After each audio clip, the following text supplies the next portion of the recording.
सूरत में बुखार से व्यापारी की मौत। 2 माह में बुखार के 16,000 संदिग्ध मामले। बुखार से 10 लोगों की संदिग्ध मौत हो गई। संदिग्ध डेंगू से अब तक 2 लोगों की मौत हो चुकी है। अगस्त और सितंबर में मलेरिया के 85 और डेंगू के 49 मामले सामने आए। सर्वेक्षण में 686 टीमों शामिल हुए। अगस्त में 26 लाख घरों में एक सर्वेक्षण किया गया था, जिसमें 66,000 घरों को ब्रिज मिला। सितंबर में 1.3 लाख घरों का सर्वे किया गया, जिसमें 4,500 जगहों पर पुल पाए गए। 2 माह में 39 लाख का जुर्माना लगाया गया। 9,000 लोगों को ब्रिज नोटिस दिया गया। ताज़ा खबर देखने के लिए देखते रहिए स्टार न्यूज नेटवर्क। जय हिंद।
કેસો વધી રહ્યા છે, કયા પ્રકારની મહાનગરપાલિકા દ્વારા કામગીરી કરવામાં? સુરત મહાનગરપાલિકા દ્વારા ચાલુ વર્ષે ચોમાસું જ્યારથી ચાલુ થયું ત્યારથી અત્યાર સુધી કોઈ પણ દિવસ રજા આપ્યા વગર સતત કામગીરી ચાલુ છે.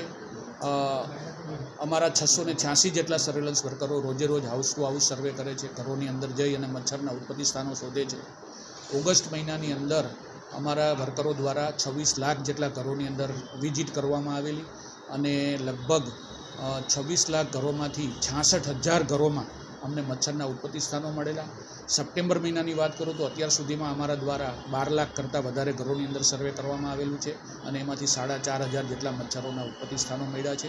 એટલે 2 મહિના દરમિયાનની વાત કરીએ તો અમે લોકોએ 39 લાખ રૂપિયા જેટલો વહીવટી ખર્ચ વસૂલ કરેલો છે, જેમના ઘરમાં મચ્છરના ઉત્પત્તિ મળેલી હોય તેમને. અને એના ઉપરાંત લગભગ 9,000 કરતાં વધારે ઈસમોને અમે નોટિસો પણ ઇસ્યુ કરી છે. અને આ કામગીરી સતત જ્યારથી ચોમાસું ચાલુ થયું ત્યારથી અત્યાર સુધી ચાલુ છે.